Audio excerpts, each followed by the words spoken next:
क्या आप भी अपना माइंडसेट बदलना चाहते हैं? क्या आप भी दुनिया को बेहतर नज़रिए से देखना चाहते हैं? क्या आप हमेशा तनाव, चिंता और गुस्सा महसूस करते हैं और इन सब से छुटकारा पाना चाहते हैं? अगर इनमें से किसी भी प्रश्न का उत्तर हाँ है, तो आज की वीडियो आपके लिए बहुत ही महत्वपूर्ण साबित होने वाली है। अंत तक ध्यान से सुनिए। एक बार एक गुरु अपने शिष्यों को विचारों की शक्ति के ऊपर प्रवचन दे रहे थे। गुरु कह रहे थे कि अपने दुख के जड़ तक पहुंचे बिना उसे खत्म कर पाना असंभव है और इसके लिए सबसे पहले तो आपको अपनी सोच, चिंता और आत्मसंदेह को काबू में करना होगा। ध्यान रहे, आपकी सोच आपकी कल्पना से भी ज्यादा शक्तिशाली होती है और आपका मन आपकी असल खुशी का सबसे बड़ा दुश्मन होता है। ऐसे में जरूरत है आपको अपने सोच और विचारों को बदलने की। गुरु ये सब बोल ही रहे थे कि तभी एक शिष्य खड़ा हुआ और उसने गुरु से कहा, गुरुदेव, अगर दुख दर्द महसूस करने से बचने का तरीका है तो फिर दुनिया में इतने सारे लोग दुखी क्यों हैं? गुरु ने कहा, इसका कारण है दुखी रहने वाले लोगों का मन। जी हाँ, इस संसार के हर इंसान के दुख का कारण उसका मन है और जिसकी मानसिकता सही नहीं होती वो बाकी लोगों की तुलना में ज्यादा दुखी और चिंतित रहते हैं। अब यह आप पर निर्भर करता है कि आप अपने मन को अपना दोस्त बनाना चाहते हैं या फिर अपना दुश्मन। आप किस तरह किसी परिस्थिति का सामना करते हैं, यह सब आपकी आदत और मानसिकता पर निर्भर करता है। इस दुनिया के हर सवाल का जवाब आपके ही अंदर छुपा है। इसे आपको अपने आसपास के लोगों में ढूंढने की जरूरत नहीं है। दुख दो तरह के होते हैं, शारीरिक और भावनात्मक। शारीरिक समस्याओं से पूरी तरह से बच पाना तो असंभव है, क्योंकि किस समय आपके साथ क्या होने वाला है इसे आप नियंत्रित नहीं कर सकते हैं। लेकिन भावनात्मक दुखों से बचा जा सकता है, जो पूरे तरीके से इस बात पर निर्भर करता है कि आप अपने भावनात्मक दुखों की तरफ कैसी प्रतिक्रिया देते हैं। आप या तो उस दुख को हद से ज्यादा महसूस करेंगे या फिर उसके पार चले जाएंगे। चुनाव आपका है। संक्षिप्त में कहें तो आपके भावनात्मक दुख का कारण किसी घटना के प्रति आपकी प्रतिक्रिया पर निर्भर करता है। आपके भावनात्मक दुखों की शुरुआत तब होती है जब आप एक नकारात्मक स्थिति को अपने दिमाग में लंबे समय तक बैठा के रखते हैं। यानी वास्तविक दुनिया में वो परेशानी उतनी बड़ी नहीं होती है जितना बड़ा आप उसे ज्यादा सोच कर बना देते हैं। हर इंसान के जीवन में हर दिन बहुत सी बुरी चीजें घटित होती हैं, जिनका कुछ लोगों पर बहुत थोड़ा असर होता है, जबकि कुछ लोग बहुत उदास और तनावग्रस्त हो जाते हैं। यहाँ पर एक बात जान लीजिए कि हर घटना के बाद अच्छा महसूस करने और दुखी होने के बीच का फर्क इस बात पर निर्भर करता है कि आप उस परिस्थिति को कैसे संभालते हैं।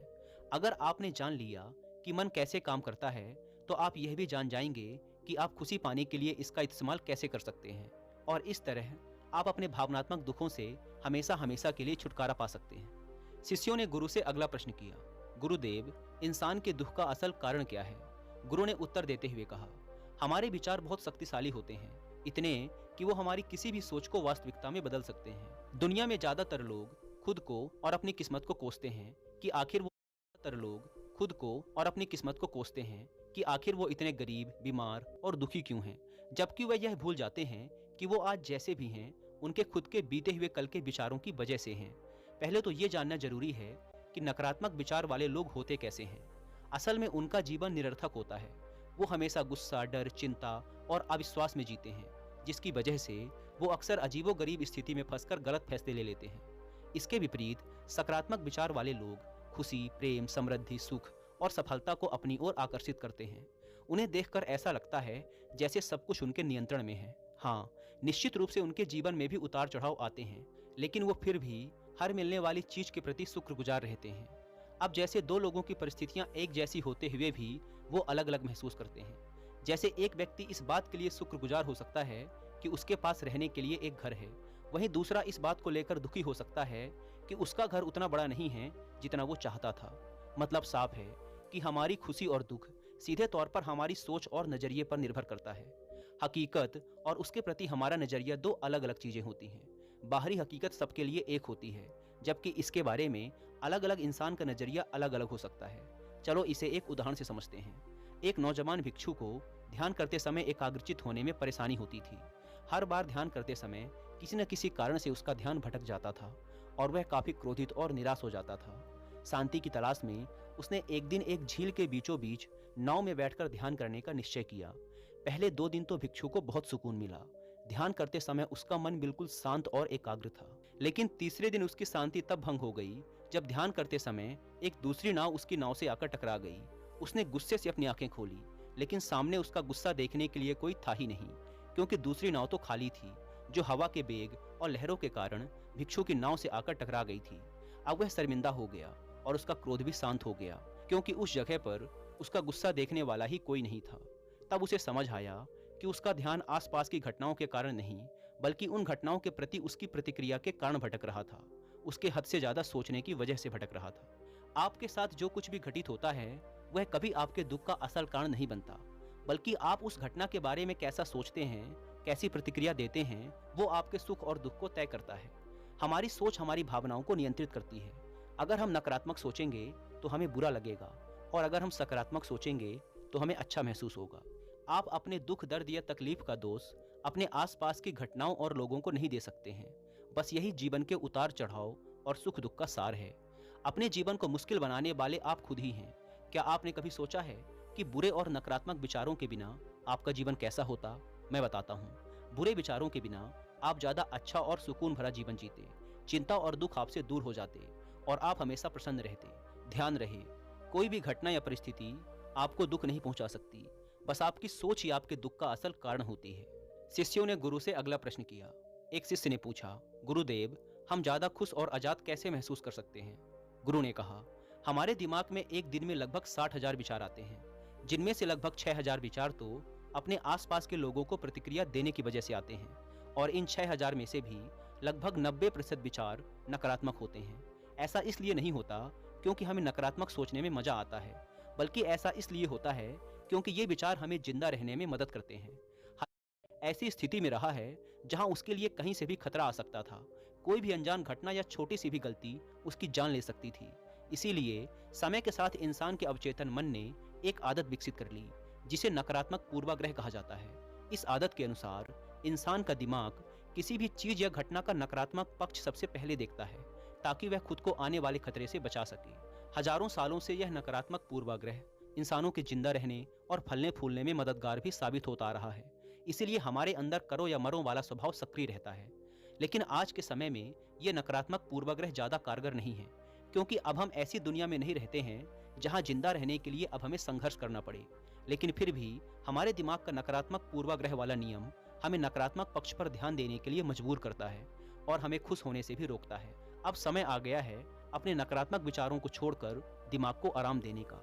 माना कि इंसानों के नकारात्मक पूर्वाग्रह वाले स्वभाव ने उन्हें सालों तक जिंदा रखा है, लेकिन अब अपने दिमाग को खुशी हासिल करने में अपनी मदद करने दीजिए। और यही वो समय है जहां आपकी चेतना जागृत होकर आपको बेहतर और पूर्ण महसूस करने में आपकी मदद करती है। इसी के जरिए अपने विचार और भावनाओं के प्रति ज़्यादा जागरूक होकर दुनिया को बेहतर नज़रिए से देखने का मौका मिलता है। बहुत ज़्यादा सोचना भी इंसान के लिए घातक साबित हो सकता है।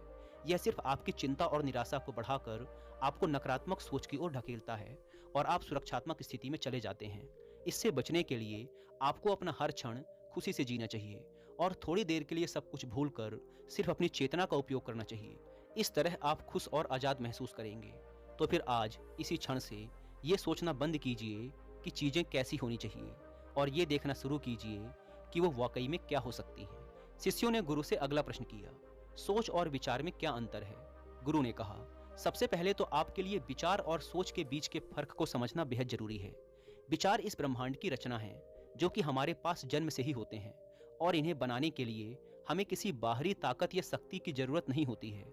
हमारे मन में हर दिन हजारों विचार आते हैं, जिनमें ज़्यादातर समय हमारा कोई नियंत्रण नहीं होता है। और दूसरी चीज है हमारी सोच, जिसका मतलब है अपने विचारों के साथ सक्रियता से जुड़ जाना। सोच के साथ आपके पास दो विकल्प होते हैं कि आप किसी भी विचार को या तो जाने दे सकते हैं या फिर उस विचार के साथ जुड़कर उसके बारे में और सोच सकते हैं। विचार के काम करने का तरीका ये है कि ये किसी भी पल बिना किसी शक्ति और कोशिश के हमारे मन में आ जाते हैं, लेकिन सोचने की प्रक्रिया उस पल से शुरू होती है जब हम अपने विचार के साथ जुड़ जाते हैं। विचार आना कोई समस्या की बात नहीं है, यह तो प्राकृतिक है। समस्या तो तब शुरू होती है जब आप इसके बारे में ज़्यादा सोचना शुरू करते हैं। किसी भी चीज़ या स्थिति के बारे में आपके विचार कैसे हैं, उसी से आपकी भावनाएं बनती हैं। विचार और सोच तो संबंधित लेकिन पूरी तरह से दो अलग चीज़ें हैं। इसीलिए अपनी भावनाओं के लिए अपने विचारों को दोष देना बंद कीजिए और अपनी सोच पर ध्यान दीजिए। यह मान लीजिए कि आप अपने विचारों को तो नहीं रोक सकते हैं, लेकिन अपने सोच को जरूर बदल सकते हैं। अच्छे विचारों के बारे में सोचिए और याद रखिए कि आप किसी ऐसी चीज़ को लेकर दुखी नहीं हो सकते हैं जिसके बारे में आप सोचते नहीं हैं। शिष्यों का गुरु से अगला प्रश्न, हमारी सोच हमारी भावनाओं पर कैसे असर डालती है? और इसे रोकने के लिए हम क्या कर सकते हैं? गुरु ने कहा, नकारात्मक भावनाएं आमतौर पर तब पैदा होती हैं जब आप किसी चीज के बारे में बहुत ज्यादा सोचते हैं। हाँ, कभी कभी ये आपकी सुरक्षा के लिए भी हो सकता है, जैसे रात में बाहर जाते समय डर महसूस होना, लेकिन ज्यादातर समय ये आपको तनाव और चिंतित ही महसूस करवाते हैं। जब आप किसी बुरी चीज या बुरी घटना के बारे में सोचते हैं, सिर्फ तभी आपको बुरा लगता है। आप जैसा सोचते हैं वैसा ही महसूस भी करते हैं। ज्यादातर लोगों के दिमाग में ये भ्रांति है कि नकारात्मक सोच से दूर रहने से सब कुछ ठीक हो जाता है। वो मानते हैं कि जितने सकारात्मक विचार सोचेंगे उतने खुश रहेंगे, लेकिन ऐसा सोचना पूरी तरह से सही नहीं है। असल में अच्छा और खुश महसूस करने की चाबी है कुछ भी नहीं सोचना। आपको शायद विश्वास नहीं हो रहा होगा, तो आइए इसे एक छोटे से प्रयोग से समझते हैं। आप सब जरा अपने जीवन के सबसे खुशहाल पलों के बारे में सोचिए। अब उस समय अपने दिमाग में चल रहे किसी विचार को याद करने की कोशिश कीजिए। क्या आप उन्हें याद कर पा रहे हैं? मैं बताता हूँ, नहीं कर पा रहे होंगे। आपको याद ही नहीं होगा कि आप उस क्षण क्या सोच रहे थे, क्योंकि उस समय आपके दिमाग में कुछ भी नहीं चल रहा था। आप बिल्कुल भी नहीं सोच रहे थे, आप बस उस पल को जी भर के जी रहे थे। बात स्पष्ट है कि जब आप सोचना बंद कर देते हैं तो आप बस खुश रहते हैं, आप दोबारा से जी उठते हैं। इसीलिए याद रहे कि आपके दुखों की जड़ मन या नकारात्मक मानसिकता नहीं, बल्कि आपकी सोच है।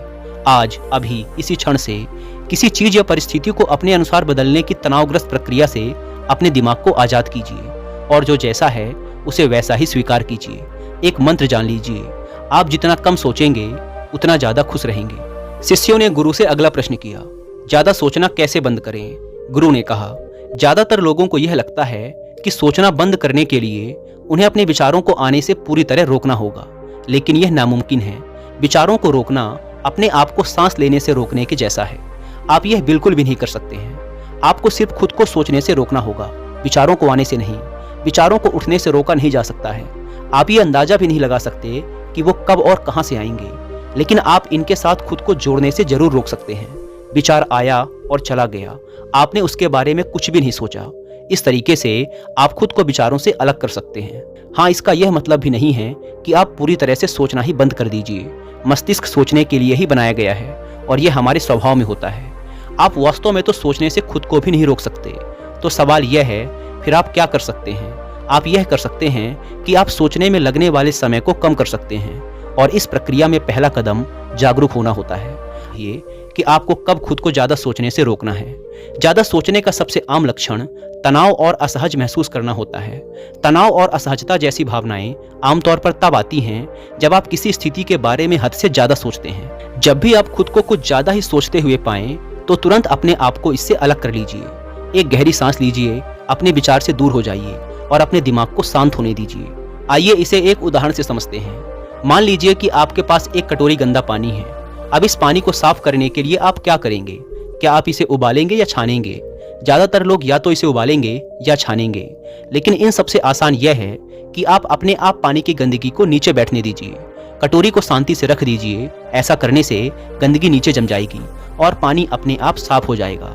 ठीक यही नियम हमारे दिमाग के लिए भी लागू होता है। ज्यादातर लोग अपने दिमाग को शांत, स्पष्ट और खुश करने के लिए मुश्किल रास्ता खोजते हैं, जबकि आसान रास्ता हमेशा हमारे सामने ही होता है।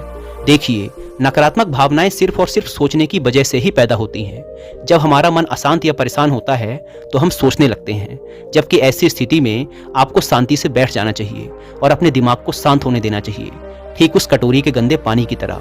ध्यान रहे, जितना ज्यादा आप अपनी सोच से लड़ने की कोशिश करेंगे, उतनी ही आपकी भावनाएं मजबूत होती जाएंगी, खासकर नकारात्मक भावनाएं। इसीलिए अपने दिमाग को अपने आप शांत होने दीजिए। ऐसा हो जाने के बाद आप धीरे धीरे अपने विचारों को पहचानिए और उनसे दूर होते जाइए। अंत में आप एक ज्यादा स्पष्ट और शांत मन पाएंगे। ध्यान रहे, ज्यादा सोचने की आदत से कम सोचने और खुश रहने की आदत को अपनाने के दौरान तनाव बिल्कुल भी मत लीजिए। सोचना बिल्कुल सामान्य बात है, लेकिन इसमें बहुत समय बिताना हानिकारक है। इसीलिए अपने हर पल को ज्यादा से ज्यादा जीने की कोशिश कीजिए। सोचने में समय बर्बाद मत कीजिए। हमेशा याद रखिए कि शांति पहले से ही आपके अंदर मौजूद है। आपको बस सोचना बंद करके इसे महसूस करने की जरूरत है, और यकीन मानिए, एक शांत मन आपको शांत और सफल जीवन की ओर ले जाएगा। शिष्यों ने गुरु से अगला प्रश्न किया, क्या हम बिना सोचे जिंदा रह सकते हैं? गुरु ने कहा, अपने जीवन के उस पल के बारे में सोचिए जब आप अपने काम में पूरी तरह से ध्यान मग्न थे। वो समय जब आप अपने काम में इतना ज्यादा खो गए थे कि आपको अपने आसपास की ही कोई सुध नहीं थी। क्या आपको याद आया? अब जरा उस क्षण के अपने विचारों के बारे में सोचिए। क्या उस समय आपके दिमाग में कोई विचार था?